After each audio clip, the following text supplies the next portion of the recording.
금년 한 해 하나님께서 우리 공동체에 큰 은혜를 주신 줄 여러분 믿으시기 바랍니다. 우리에게 주신 은혜가 참 감사합니다. 12월에 어떤 말씀을 나눌까라고 생각하다가 교회에 대한 말씀으로 특별히 감사한 게요, 12월에 주일이 몇 번인 줄 아세요? 5번입니다. 얼마나 감사한지요. 5번의 주일과 함께 2023년을 은혜 가운데 멋지게 마무리하시는 여러분들 되시기를 간절히 소망합니다. 그래서 저는 이 교회에 대한 5가지 부분을 함께 살펴보기 원하는데, 이번에 설교 전체 주제를요, 교회의 오각형이라고 잡아봤습니다. 오각형. 이 눈에 보이는 오각형은 5개의 면이 있지 않습니까? 눈에 보이는 그런 부분이겠죠. 교회에는 사실 보이지 않는 부분이 더 많아요. 하지만 교회를 느끼고 경험할 수 있는 교회의 오각형이 무엇인가를 2023년 마지막을 통해서 우리가 함께 말씀 나누었으면 좋겠습니다. 여러분, 제가 질문 하나 드려볼게요. 교회가 세상에 소망이 될 수 있을까요? 참 어려운 질문입니다. 과연 교회가 세상에 소망이 될 수 있을까요?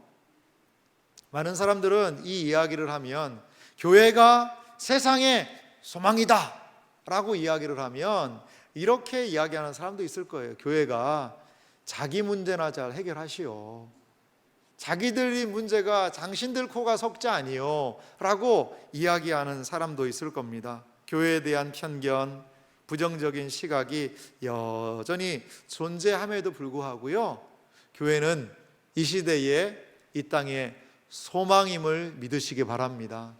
깨어진 개인들, 무너진 가정들, 그리고 무너진 공동체가 교회를 통하여, 하나님을 통하여 지금도 세워지고 회복되고 있는 줄 믿으시기 바랍니다. 세상이 할 수 없는 일을 감당해야 되는 것이 교회의 소망입니다.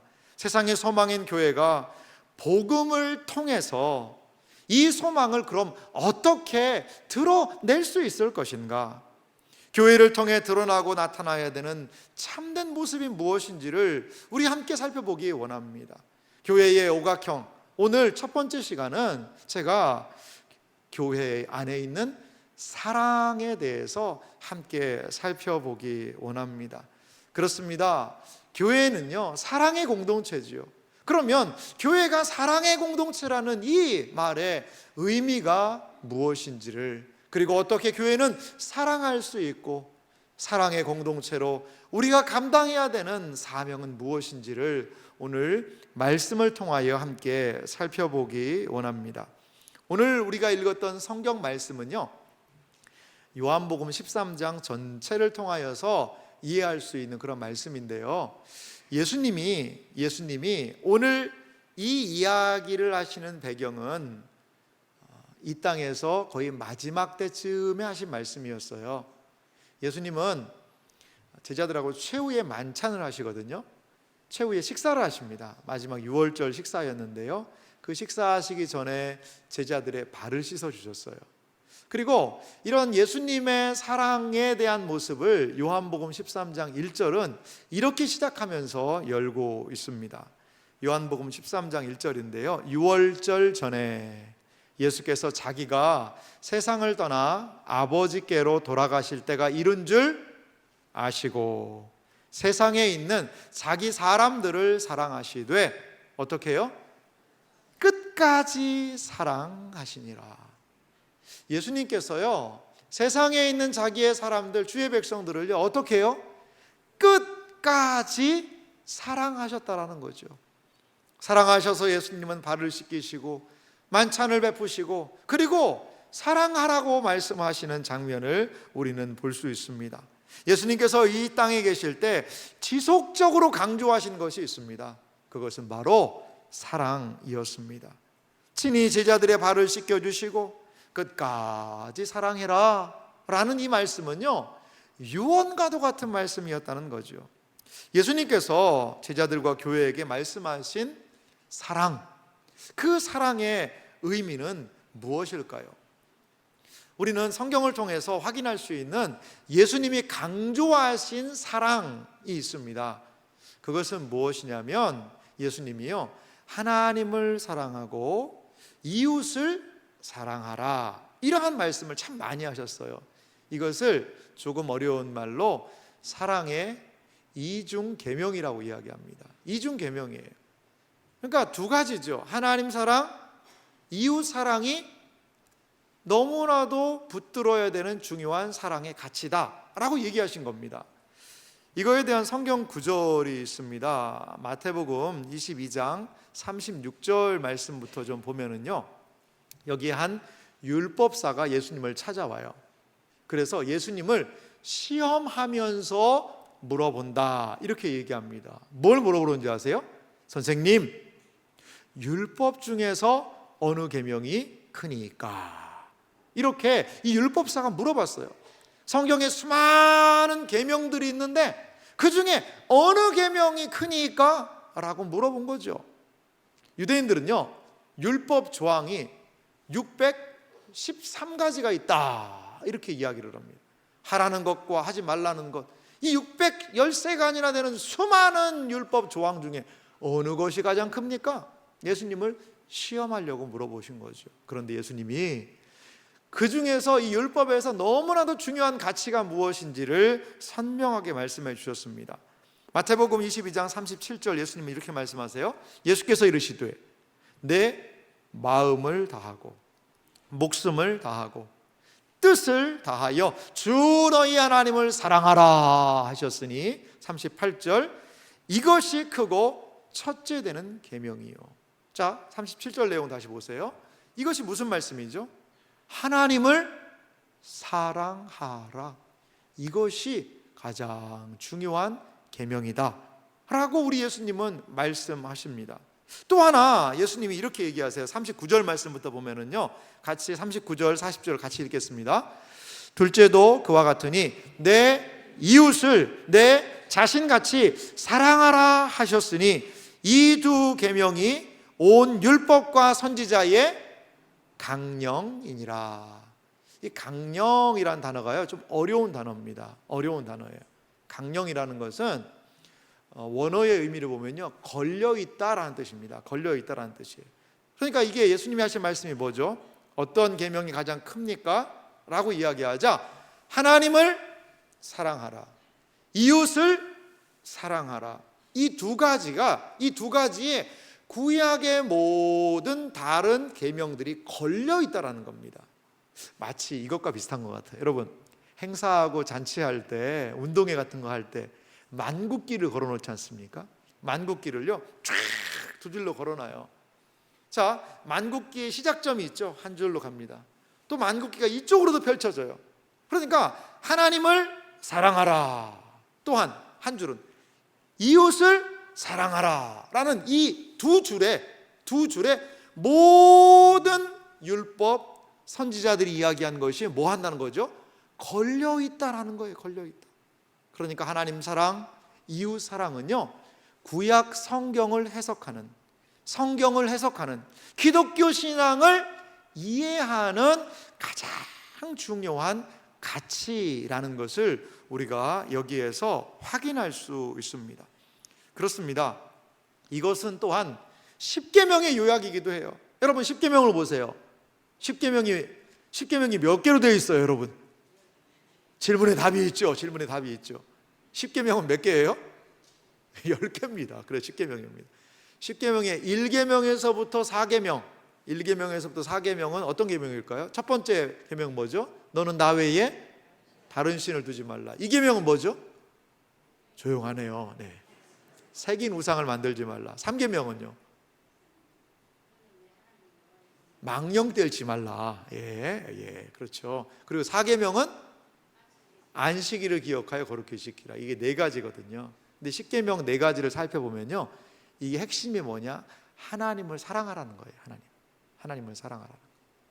그리고 5계명이 뭐죠? 5계명이 내 부모를 공경하라라는 거예요. 그래서 5, 6, 7, 8, 9, 10 10번째 내 이웃에 대하여 거짓 증거, 거짓말하지 말아라는 것으로 이 10계명이 마치는데요, 5에서부터 10까지 이 6계명은 이웃 사랑에 대한 계명입니다. 이웃 사랑. 10계명은 이렇게 요약이 되는 거죠. 그러니까 예수님께서 오늘 이 하신 말씀은요, 신구약 성경을 관통하는 너무나 중요한 사랑에 우리가 해야 되는 이중계명, 하나님을 사랑하는 것, 이웃을 사랑하는 것, 이것이 성경의 가장 중요한 정신이다 라고 일러주고 계신 것입니다. 그런데요, 오늘 성경 말씀을 보니까요, 예수님께서 세 계명이라는 것을 말씀하신다는 거죠. 분명히 하나님 사랑, 이웃 사랑에 대한 사랑을 이야기하셨는데 새로운 계명이라고 이야기하면서 또 사랑을 이야기하신다는 거죠. 여러분, 사랑의 세 계명, 이것은 어떤 의미가 있을까요? 예수님이 말씀하시는 사랑의 세 계명이다. 아니, 앞에서도 분명히 사랑을 이야기를 하셨는데 다시 사랑을 이야기한다? 이게 무슨 의미가 있는 것일까요? 오늘 성경 말씀 요한복음 13장 34절 말씀을 다시 한번 보면은요, 이렇게 말씀합니다. 새 계명을 너희에게 주노니 서로 사랑하라. 내가 너희를 사랑한 것 같이 너희도 서로 사랑하라. 이 말씀을 하실 때 예수님은요, 제자들의 발을 씻어 주셨습니다. 마지막 6월절 최후의 만찬 식사를 하셨습니다. 그리고 이제 어떻게 해요? 그 식사 이후에 겟세마네 동산에 가시지요. 그리고 사람들에게 거기서 잡히십니다. 그리고 그 다음날 어떻게 합니까? 재판받으시고 십자가에 달려 죽으셨어요. 여러분, 그러니까 예수님이 새 계명을 너희에게 주노니 서로 사랑하라 라고 하신 이 말씀은요, 예수님이 돌아가시기 전날 밤에 하신 말씀이라는 거죠. 다른 말로 죽기 전에 하는 말이 뭐죠? 유언이죠, 유언. 이거는요, 예수님의, 쉽게 말하면요, 유언입니다. 유언이에요. 예수님께서는 이 유언과도 같이 새 계명을 너희에게 주온다라고 얘기합니다. 이 새 계명이라는 것은 지금까지 한 번도 이야기하지 않은 새로운 것이다 라는 뜻이 아닙니다. 그런 뜻은 아니에요. 이미 예수님은 사랑의 이중계명을 이야기를 하셨잖아요. 그렇다면 이것을 왜 예수님은 새 계명이라고 이야기하신 걸까요? 앞에서 분명히 사랑의 이중계명을 다 얘기하셨는데 왜 이 사랑을 다시 새 계명이라고 하신 이유가 뭘까요? 결론을 말씀드리면요, 새 계명, 이 서로 사랑하라 라는 이 말씀은요, 새로운 공동체의 새로운 질서의 원리라는 겁니다. 이 말은 어렵지만요, 가만히 내용을 들여다보면 어렵진 않아요. 새로운 공동체가 뭘까요? 바로 신약의 교회죠. 새로운 공동체, 예수님이 십자가에 달리셔 죽으신 이후에 새로운 공동체, 신약의 교회가 탄생됐어요. 그런데 이 새로운 공동체 교회는요, 새로운 질서에서 움직여야 된다는 거죠. 그 새로운 질서가 뭐라는 겁니까? 바로 서로 사랑하라. 이것이 예수님이 이 세상에 두기 원하시는 새로운 공동체, 교회 공동체의 중요한 가치라는 거죠. 교회는요, 사랑의 공동체입니다. 교회는요, 서로 사랑하면서 세상과 다른 공동체라는 것을 보여주는 것이 교회입니다. 그렇습니다. 교회의 공동체와 세상을 구별하는 기준점이 있으니 그것은 무엇이냐? 사랑이라는 거죠. 주님의 교회는 사랑을 통해 존재의 가치를 드러내는 것이 바로 주님의 교회라는 겁니다. 그런데 성경을 보니까요, 이 사랑을 상실한 교회가 있더라는 거죠. 이 사랑을 잃어버린 교회가 있더라는 거죠. 그 교회가 무엇이냐? 에베소 교회였습니다. 에베소 교회는요, 사랑을 잃어버렸어요. 상실해버렸어요. 그러자 사랑만 잃어버린 게 다가 아니라 어떻게 됐냐면 사명까지도 잃어버리고 말았던 것을 우리가 볼 수 있습니다. 자, 그러면 에베소 교회가 어떻게 사랑을 상실하고 어떻게 사명까지 잃어버린 교회가 되었을까? 내용을 좀 살펴보도록 하겠습니다. 요한계시록 2장의 말씀 보니까요, 4절 말씀에 에베소 교회에 대한 이런 부분이 있어요. 그러나 너를 책망할 것이 있나니 너는 너희의 처음 사랑을 버렸느니라. 예수님은 요한계시록 2장과 3장을 통해 7교회들에게 말씀을 하시거든요. 교회를 칭찬하시기도 하고 책망하시기도 합니다. 에베소 교회는요, 칭찬도 받았어요. 뭐냐면 하나님 말씀을요 너무 잘 지킨 거예요. 이 교회가 그래서요, 이단들이 막 들어오고 사이비가 들어왔을 때 그것들을 단호하게 분별해내고 잘라낼 수 있는 그런 지식이, 지혜가 그들에게 있었습니다. 그런데 이 교회를 주님은 책망하세요. 무엇 때문에? 처음 사랑을 버렸다는 거죠. 처음 사랑을 잃어버렸다는 겁니다. 왜 에베소 교회가 처음 사랑을 잃어버리게 됐을까요? 아마 이런 것이 있지 않을까요? 사람들이 이렇게 들어오는데 비진리를 가지고 그릇된 사고를 가지고 오는 사람들이 이게 맞나 틀리나를 잘 살펴보려면요, 사람을요 그냥 덥석 믿을 수는 없잖아요.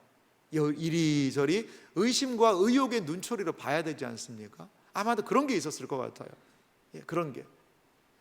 그러니까 이 사람이 가지고 있는 사상이 맞는가, 옳은가, 이단인가, 이런 것들을 재고 따지다 보니까 점점 냉랭해져 버린 거죠, 교회가. 그래서 예수님이 처음 사랑을 버렸느니라 라고 말씀하시고 있는 것이죠. 그렇습니다. 처음 사랑을 잃어버린 이 교회를 향한 주님의 말씀은 요한계시록 2장 5절에 어떻게 이들이 회개하기를 원하는지 같이 읽어보도록 합니다. 함께 읽습니다. 그러므로 어디서 떨어졌는지를 생각하고 회개하여 처음 행위를 가지라. 만일 그리하지 아니하고 회개하지 아니하면 내가 내게 가서 내 촛대를 그 자리에서 옮기리라. 아멘. 처음 사랑을 잃어버린 교회를 향해서 주님이 말씀하십니다. 어디서 니들이 떨어졌는지를, 언제부터 잘못됐는지를 생각하고 회개하여 처음 행위를 가지라. 그러니까 생각이 중요합니다, 여러분. 생각할 때에 회개로 나아갈 수 있어요. 하나님의 말씀을 잘 받아들이고 생각할 때에 그거에 대한 회개로 나아갈 수 있다라는 거죠. 회개하지 않으면 어떻게 될까요? 내가 내게 가서, 예수님이 무서운 말씀을 하세요. 내 촛대를 그 자리에서 옮기리라. 여러분, 촛대를 옮긴다라는 의미가 무슨 의미일까요? 촛대를 옮긴다는 뜻은 뭘까요? 촛대는 사실 교회를 상징하거든요. 7교회 7촛대, 교회를 상징합니다. 그런데 촛대를 옮긴다는 것은요, 그 교회의 세상에 하나님의 말씀을 비치는 그 사명을요, 이제 끝, 사명을 거둬가시겠다는 겁니다. 제가 사진 하나 준비했는데 한번 보실래요? 이 사진은요, 어떤 사진이냐면 예루살렘이 AD 70년 티투스 장군에 의해서 예루살렘이 완전히 망합니다. 그리고 로마 군인들이 예루살렘에 있는 온갖 보화들을 가지고 돌아가는 그런 장면을 부조로 남겨놓은 겁니다. 그런데 여기에서 우리의 시선을 끄는 게 있어요. 메노라라는 저게 뭐냐면 성전의 등잔대, 등대입니다. 쉽게 말하면 뭐 촛대 비슷한 거라고 생각할 수 있겠죠. 근데 그거를요, 저 한 병사가요 어깨에다가 메고, 그러니까 성전에 있던 촛대가 상당히 이 등잔대가 컸다는 걸 알 수가 있어요. 지금 막 금으로 돼 있으니까 그거를요 들쳐메고 그러고 가는 겁니다. 자, 이건 무엇을 상징할까요? 예루살렘 성전의 기능 이제 끝났다라는 겁니다. 성전의 촛대를 하나님께서 옮겨 버리시겠다라는 거죠. 여러분, 그래요, 우리 각자에게 주어진 구원은 결코 취소가 안 됩니다. 개인의 구원은 취소 안 됩니다. 취소 불가합니다. 하지만요, 하나님께서요 교회에게 주신 사명, 그 사명을 감당하지 못하면요 그 교회 문 닫을 수도 있습니다. 사명 끝나는 거예요. 주님이 촛대를 옮겨버리실 수 있다는 거죠. 그런데 왜, 무엇 때문에 촛대가 옮겨져요? 사랑하지 못해서. 사랑하지 못했기 때문에. 그 말씀을 많이 알고 이단을 분별하던 그 교회도 사랑해서 실패하니까 촛대 옮겨버리겠다는 거죠. 사랑의 상실이 사명의 상실로 다가올 수 있다라는 것입니다. 사랑하는 성도 여러분, 주님께서 이 땅에 세우신 교회 공동체는 사랑이 정체성입니다. 사랑이 정체성입니다. 사랑하지 않으면 사명을 감당할 수 없다라는 겁니다.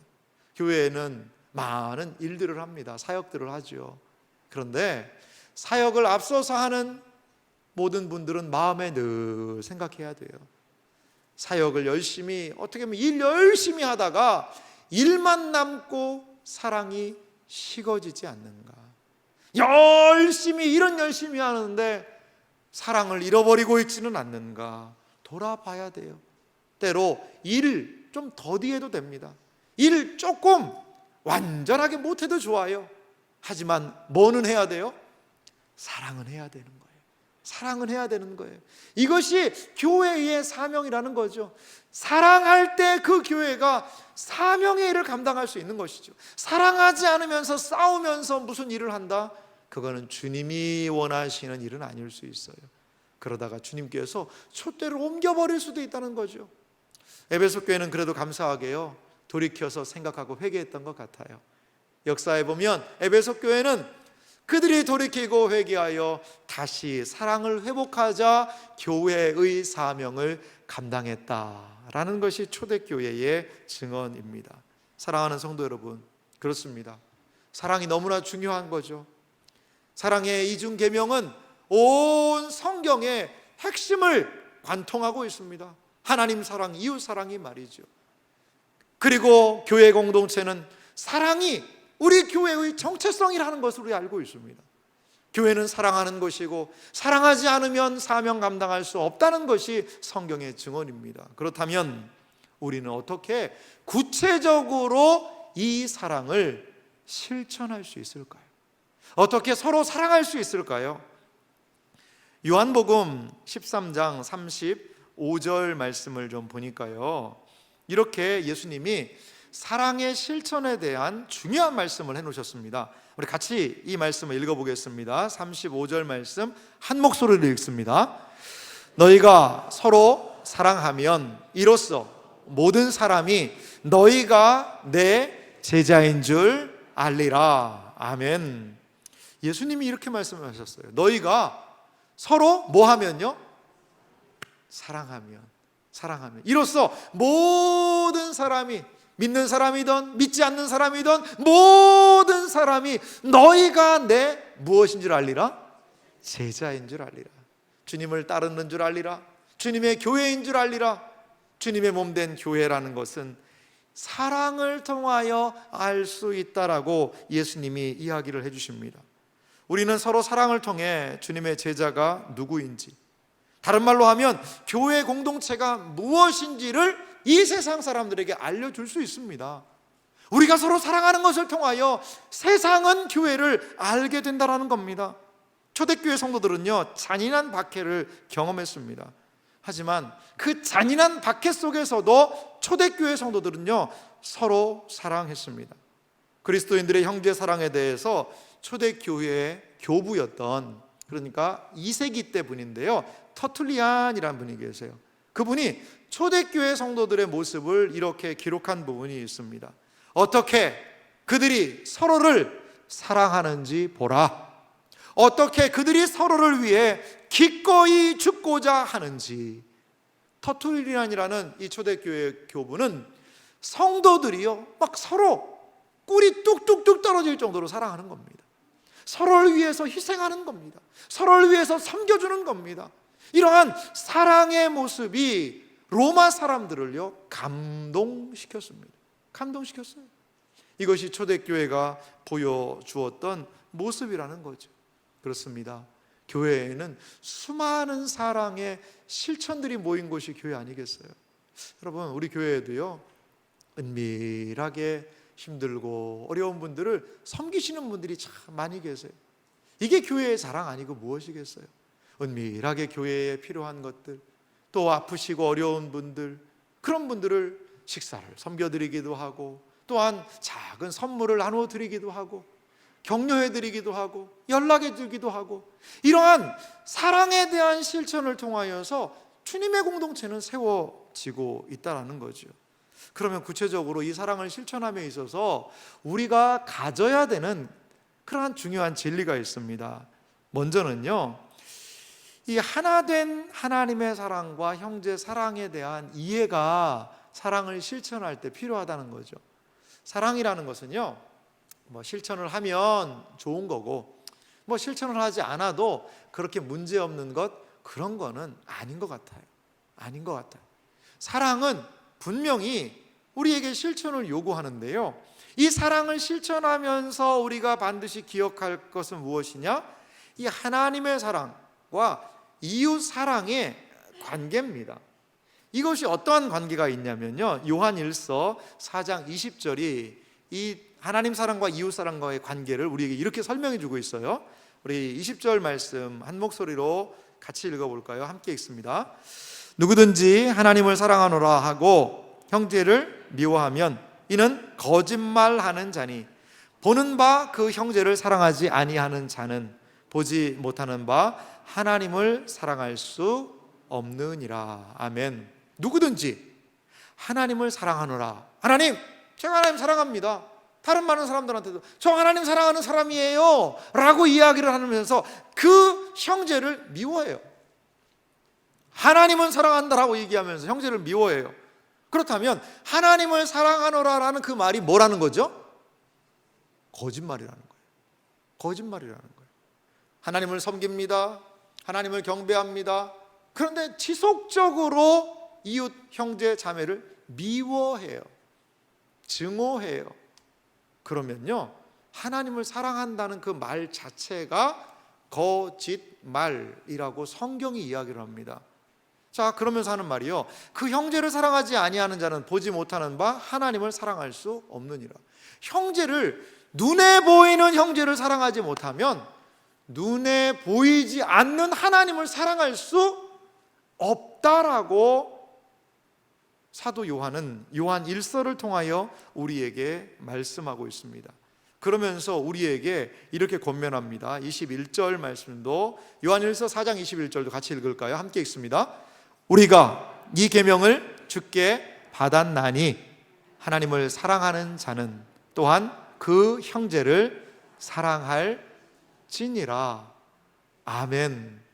하나님을 사랑합니다 라고 고백하는 사람은 그 하나님을 사랑한다라는, 하나님을 신뢰한다라는 그 가장 중요한 고백의 내용으로 그 형제를, 자매를 사랑하는 것으로 하나님의 사랑은 나타나고 드러나게 되어 있다는 거죠. 여러분, 우리 가운데 형제와 자매, 우리의 이웃을 사랑하는 게 너무 힘든 분들이 계시죠. 참 이게 여러분 쉬운 건 아닙니다. 이웃을 사랑한다는 것은요, 함께 신앙생활 하지만 우리가 서로를 사랑한다는 것이요 결코 쉬운 일은 아닙니다. 여러분, 많은 분들이 결혼을 하지 않습니까? 사랑해서 결혼해요. 사랑해서 결혼함에도 불구하고요, 사랑해서 결혼함에도 불구하고 그 사랑이 영원하진 않잖아요. 남편을 사랑하는 것, 아내를 사랑하는 것, 그것이요 내가 사랑해서 결혼했는데도요 때로는 어려울 때가 있어요. 물론 늘 많이 쉬워요. 하지만 가끔 어려울 때가 있지 않습니까? 가끔 사랑한다고 다짐하고 맹세하고 고백해서 결혼했는데도 살기가 쉽지 않을 때가 있거든요. 그런데 피 한 방울 섞이지 않은 이 신앙 공동체에서 서로를 사랑한다는 것은요 정말 더 어려울 수 있는 것 같아요. 그런데 우리의 사랑의 부재, 내 안에 사랑 없음을 확인할 때 우리가 먼저 기억할 것이 있다는 거죠. 그것은 바로 무엇이냐? 내 안에 사랑이 없다라는 것처럼 느껴진다면 뭘 생각해 보라는 거죠? 과연 내가 하나님을 사랑하는가를 생각해 보라는 거죠. 하나님에 대한 사랑은요 우리에게 반드시 형제와 자매를 사랑할 수 있는 힘을 주신다는 거예요. 내가 저 사람 사랑해야 되는데 왜 이렇게 안 되나 라고 고민하지 말고 먼저 하나님에 대한 사랑으로, 하나님에 대한 인정으로, 하나님에 대한 사랑을 부여잡고 나아갈 때 하나님에 대한 사랑은 우리를 형제 자매의 사랑으로 가능케 한다는 거죠. 사랑하기 위해서는 그래서 우리에게 필요한 것이 있는데 은혜를 받으셔야 됩니다. 말씀의 은혜를 받고, 기도의 은혜를 받고, 성경을 읽을 때 은혜를 받고, 그 은혜는 우리를 사랑의 사람으로 바꿔줄 줄 여러분 믿으시기 바랍니다. 형제 사랑과 하나님 사랑은 함께 간다. 하나님에 대한 사랑은 형제의 사랑을 통하여 드러난다. 이것을 여러분 기억하시며 하나님을 사랑하고 형제를 사랑할 수 있는 우리 모두가 되기를 간절히 소망합니다. 또 하나의 사랑을 실천한 것에 있어서 우리가 생각할 가치가 있어요. 기억할 것이 있습니다. 그것은 우리가 사랑을 실천할 때 그리스도를 본받아야 한다라는 것입니다. 오늘 요한복음 13장 34절 말씀을요, 다시 한번 좀 봅시다. 이 말씀을 다시 한번 살펴보겠습니다. 자, 새 계명을 너희에게 주노니 서로 사랑하라. 예수님이 사랑하라고 말씀하세요.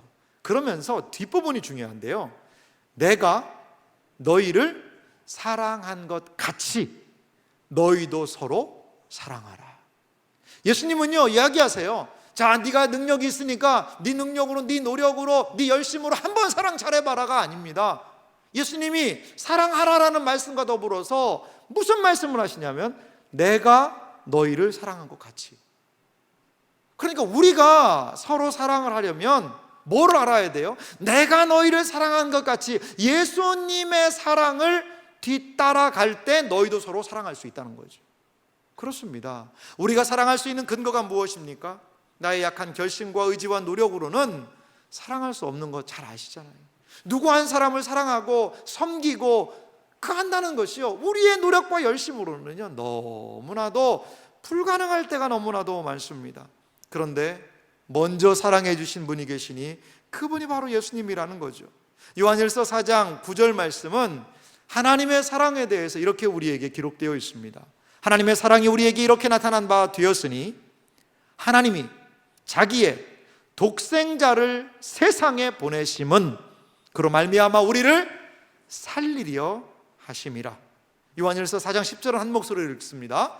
사랑은 여기 있으니 우리가 하나님을 사랑한 것이 아니요 하나님이 우리를 사랑하사 우리 죄를 속하기 위하여 화목 제물로 그 아들을 보내셨음이라. 아멘. 그렇습니다. 예수님이 먼저 보여주신 그 사랑은 무엇입니까? 바로 요한일서 4장 10절의 사랑입니다. 우리 죄를 속하기 위하여 화목제물로 그 아들 예수님을 세상에 보내주신 그 사랑. 예수님의 십자가는 예수님의 사랑의 완성입니다.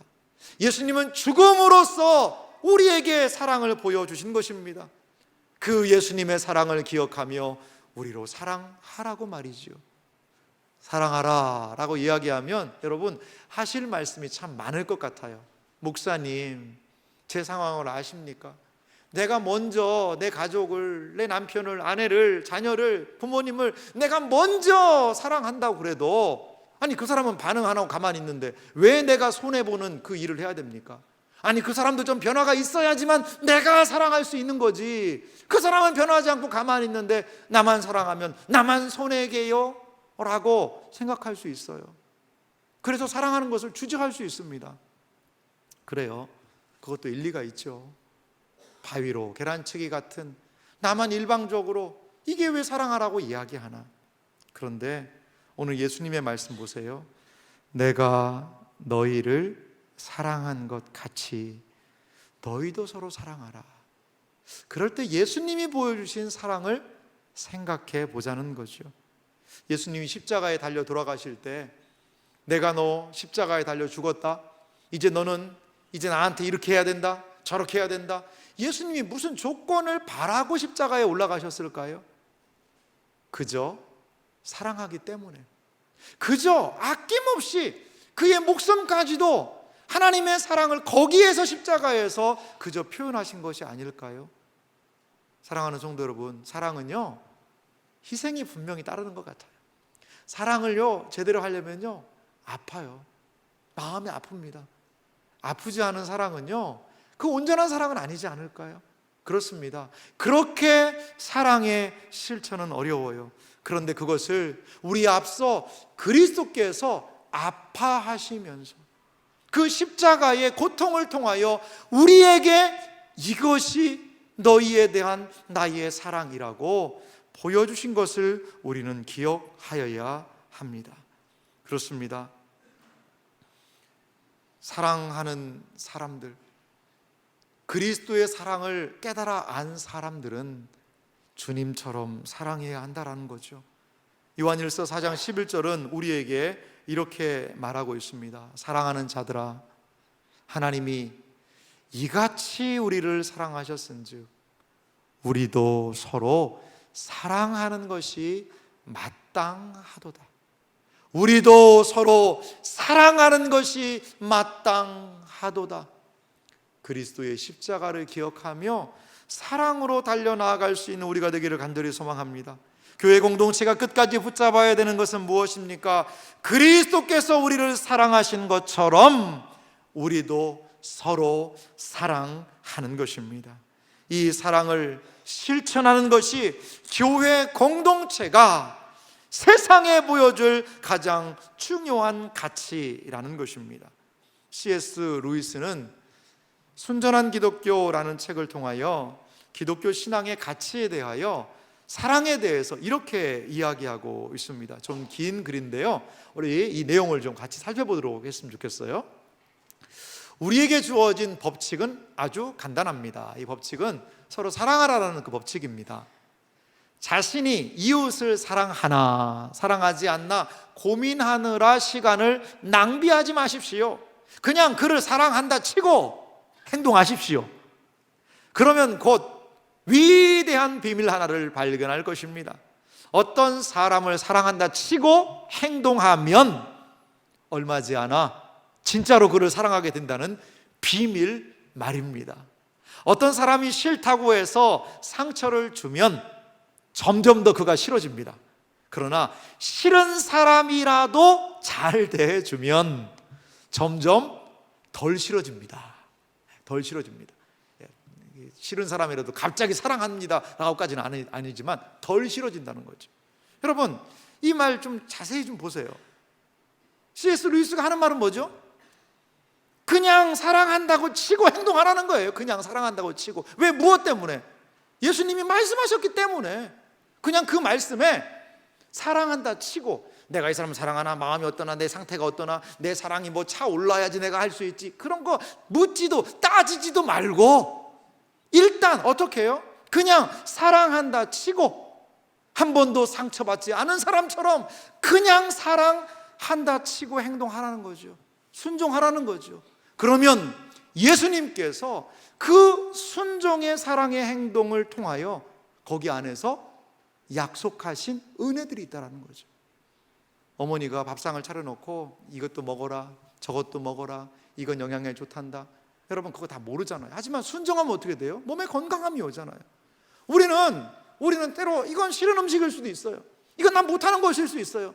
하지만 예수님의 말씀이니, 최종적인 예수님의 명령이니, 가치이니, 제가 순종하겠습니다 라고 사랑하게 된다면, 그러면 그 안에서 진짜 사랑이 일어나는 놀라운 비밀을 발견할 수 있다라고 C.S. 루이스는 말하고 있습니다.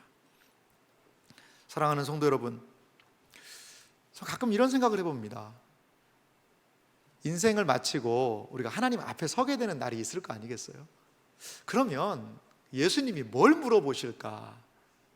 사실 제자훈련 맨 마지막 과가 뭐냐면요, 서로 사랑하라는 과가 있어요. 이게 제자훈련 코스의 맨 마지막 과입니다. 우리 제자훈련 하신 분들은 다 기억하시겠지만요, 서로 사랑하라예요. 맨 마지막 과가.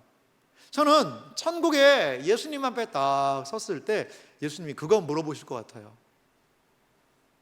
너 얼마나 사랑하다 왔니? 그거 물어보실 것 같아요. 그걸 물어보실 것 같아요. 이 저한테도 예수님이 너는 얼마나 사랑하고 왔니? 너와 함께한 교회 식구들, 네가 섬기는 영혼들 얼마나 사랑하다 왔니? 제가 그때 우리 장로님들과 나눌 때 그런 얘기를 했어요. 참 두 가지 주님이 물어보실 것 같아요. 두 가지. 사랑하는데 누구를 사랑하고 왔냐? 그러면 제가 사랑해야 되는 분들이 있잖아요. 우리 사랑하는 성도님들, 함께 사역하는 장로님들, 권사님들, 집사님들, 그리고 우리 교육자들, 그분들을 정말 사랑하고, 또한 우리 가족을 사랑하고, 우리 성도들을 사랑하고, 그것을 얼마나 감당했는지를 주님이 마지막에 물어보지 않으실까요? 사랑하는 성도 여러분, 사랑하는 게 쉽지 않습니다. 또 그 말이지, 사랑하면 좋지, 이렇게 치부할 것이 아니라 예수님이요 유언과도 같이 말씀을 하셨다는 것을 우리의 마음에 새겼으면 좋겠습니다. 새겼으면 좋겠어요. 여러분, 우리 사랑합시다. 한 번도 상처받지 않은 사람처럼 또 사랑하는 거죠. 또 인내해 주는 거죠. 또 견뎌주는 거죠. 그래서 이렇게 우리가 서로 사랑할 때 세상은 우리를 통하여 저들이 예수님을 따르는 제자들이구나 라는 것을 알 수 있다라는 것입니다. 사랑하는 성도 여러분, 서로 사랑하는 주의 제자들이 되시기를 간절히 소망합니다. 우리가 사는 세상에서 참된 사랑을 찾기란 매우 어렵습니다. 사랑을 잃어가는 세상을 향해 교회는 참 사랑이 무엇인지를 밝히 보여주어야 합니다. 갈보리 십자가로 오시기 전에 다락방에서 제자들에게 마지막 유언과도 같이 하셨던 말씀, 서로 사랑하라. 이 말씀은 지금 이 시대를 살아가는 교회가 붙들어야 되는 핵심 가치인 줄 믿으시기 바랍니다. 요한일서 4장 12절 말씀을 우리 한 목소리로 읽으면서 오늘 말씀을 마치도록 합니다. 함께 읽겠습니다. 어느 때나 하나님을 본 사람이 없으되 만일 우리가 서로 사랑하면 하나님이 우리 안에 거하시고 그의 사랑이 우리 안에 온전히 이루어지느니라. 아멘. 이 사랑, 우리가 서로 사랑함을 통하여서 그리스도의 법을 이루고 하나님이 우리와 함께 하시는 것을 놀랍게 경험하는 복된 사랑의 공동체가 되시기를 주님의 이름으로 축원합니다.